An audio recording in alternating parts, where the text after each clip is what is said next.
What if we told you the money in your pocket is practically fictional? At least, if you have dollars or euros. And don't worry, your money didn't actually disappear, but it only holds value because we're all playing a big game of pretend where governments tell us what the paper is worth. And we all agree to believe them. We call this fiat money, but history shows us it can't go on forever. In the past, the value of currencies was connected to physical assets like gold or silver, but now most countries have left the gold standard and use fiat currencies instead. But how can we just decide that a currency has value, and what problems exist with currencies like these? Well, you're about to find out because these are some of the things we'll be talking about today as we learn what the problems are with fiat currencies. Welcome to Alux. Fiat currencies and their problems. Currencies are a critical component of our societies, right? It's how we evolved from the old barter systems into more complex economies. Instead of trading eggs for flour or a cow for chickens, we have paper money that holds value so we can make transactions more easily. But fiat money is a government-issued currency that is not backed by a physical asset, such as silver or gold, but rather by the government that issued it. You might already know what fiat money is all about, but it makes more sense to explain what it means before delving into the problems that can come with it. After all, it's one thing to use money and another thing entirely to understand it. You see, the value of fiat currency is based on trust on the entity that issued it, usually a country's central bank, and it allows the government more freedom over its supply and value, including the ability to print more money. In even simpler terms, the money is worth something because the government says so, and we accept that as fact because of our trust in them. After all, they call the shots. This is why they are called fiat, which comes from Latin and roughly translates to "let it be done" or "it shall be." That's why they can just print more of it if they feel like it's necessary. But is this a good thing in the long term? Fiat currencies became a popular choice to substitute gold-backed currency as it allowed the nations around the world more control over their country's finances, letting them to manage variables such as interest rates, money, velocity, and liquidity. People believed this switch would be beneficial because it would make controlling inflation easier and it would free us from the limitations and problems with gold-backed currencies. Today, 180 different fiat currencies are circulating around the world, including the US dollar, the British pound, and the euro.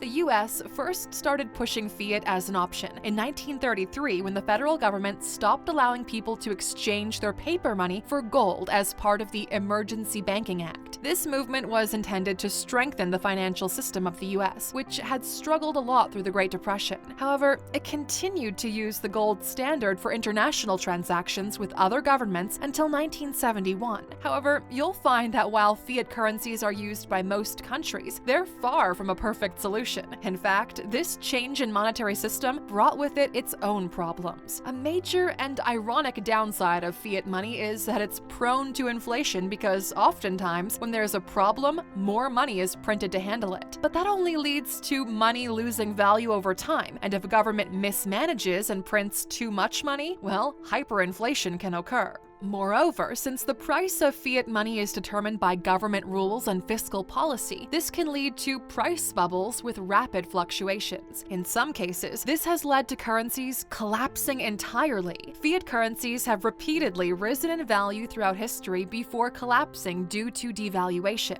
Overprinting causes these fiat currencies to depreciate over time, resulting in inflation and a loss of value. Devaluation causes the collapse of a fiat currency as well as the economy that supports it, and to replace the failed currency, a new one is eventually introduced. The Roman denarius is a classic example of what this devaluation looks like. The denarius was a silver coin made entirely of silver. The emperors were able to pay off their debts while also generating wealth by depreciating the silver content of the denarius. Every succeeding emperor quickly caught on to the idea to devalue the denarius to boost their wealth. And this ended with the denarius barely containing 0.02% silver when the Roman Empire fell apart, and it was no longer used as a store of value or a means of commerce. But the most memorable example of a fiat currency falling apart is that of Germany and the Weimar Republic. Following World War I, Germany discovered it was unable to pay its war reparations that the Treaty of Versailles required them to do. To save the situation, the German government put its money printers to work and printed enough money to cover the debt and to compensate demoralized German employees. Soon, though, there was so much money in circulation causing hyperinflation and rendering its currency worthless. Before the collapse, the biggest note was $50,000, but by 1923, the largest denomination had risen to 1 trillion. Things got so bad that people believed burning the currency to keep warm was more efficient than trading with it. Can you imagine that?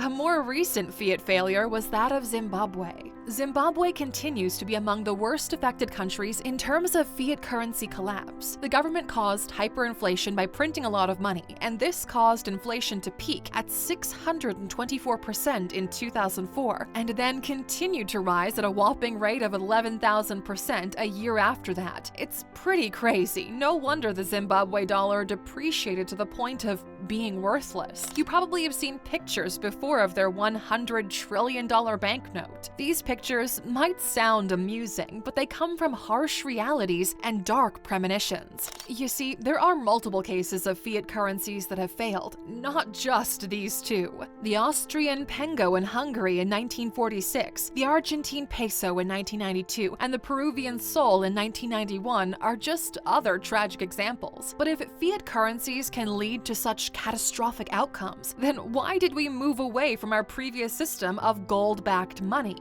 Well, that's because the gold standard had more than a few problems of its own. Why we moved away from asset-backed currencies. The gold standard is a monetary system in which a country's currency is directly tied to gold in terms of value. Under the gold standard, countries agree to exchange paper money for a set amount of gold. A country that follows the gold standard adopts a fixed gold price and buys and sells gold at that rate, and so the value of the currency is calculated using that fixed price. To put it into perspective, imagine the United States set the price of gold at $250 per ounce, and then fix the dollar's worth to represent 1/250th of an ounce of gold. That's how it works. So the appeal of the gold standard is that it makes the value of money more of a fixed quantity. The government can't just print money at any time it wants if it's tied to a physical quantity of gold. It acts as a cap to money issuance. Up to the First World War, international trade was conducted based on what became known as the classical gold standard. But as political alliances shifted after World War I, international debts increased and government finances suffered. Mind you, the gold standard wasn't abolished during the war itself, but it was in limbo, displaying its inability to withstand both good and terrible times. This resulted in a loss of faith and only increased the problems in the economy. So it became more clear the world needed a more fixable foundation for its global economy. As the gold supply continued to lag behind global economic growth, the British pound sterling and the US dollar became the world's reserve currencies. Smaller countries began to use these currencies instead of gold, and as a result, gold was placed in the hands of a few larger nations like the US and Britain. And we're assuming you've heard about the stock market crash that happened years later in 1929. This was majorly why the gold standard isn't currently used by governments today. Everyone has abandoned it for fiat money. Britain abandoned the gold standard in 1931 and the United States followed suit in 1933, eventually abandoning the system entirely in 1973. Alternatives to fiat currencies. Nowadays, there have been calls to replace fiat currencies with other options because of the numerous problems involved. Although gold coins are a viable alternative to fiat money because they can be bought and sold, they're rarely used for everyday purchases. Moreover, we don't want to go back to the old days as gold isn't easy to use in large quantities. Not to mention the fact that it is heavy, okay? You wouldn't even think about carrying a bag of gold to buy your groceries. You carry cash, and really, people don't even like carrying cash anymore. They prefer using their credit cards to buy stuff. After all, everything is done online these days. This has led to some people clamoring for change, and the rise of cryptocurrencies is another reason for this. Countries like Venezuela, Iran, and El Salvador have done big pushes toward crypto. All three nations have had prolonged and tough crises, especially with high increases in inflation and living costs. This has caused their citizens to start using cryptocurrencies as a medium of exchange and a store store of value. As a result, some analysts believe Bitcoin and other digital currencies may eventually replace all fiat currencies. Here's how they're dealing with it. Venezuela. Many Venezuelans turn to Bitcoin and other cryptocurrencies as a reliable source of value because hyperinflation has been a major plague in the country's economy for decades. We don't know how many Venezuelans have used cryptocurrencies, but according to a Cointelegraph report from 2018, the country had at least several hundred Bitcoin fans. By October 2014 and the years afterward, interest has grown and major fast food chains like Pizza Hut and Burger King now accept Bitcoin payments. Venezuela's government also is aiming to profit from cryptocurrency. They've opened up a state-run mining pool as well as a government-owned mining farm, despite the national petro cryptocurrency's failure to gain traction. Iran. Iran's national currency has also witnessed significant inflation, though at a much lower rate than Venezuela. Some of the interest in cryptocurrencies in Iran may have been sparked by the government. They revealed plans to develop a state-run cryptocurrency after inflation more than doubled in a matter of months. Still, Iranian investors had already made a significant investment in the cryptocurrency market, and former President Rouhani pushed the government to initiate a legal framework for it in June 2021. El Salvador.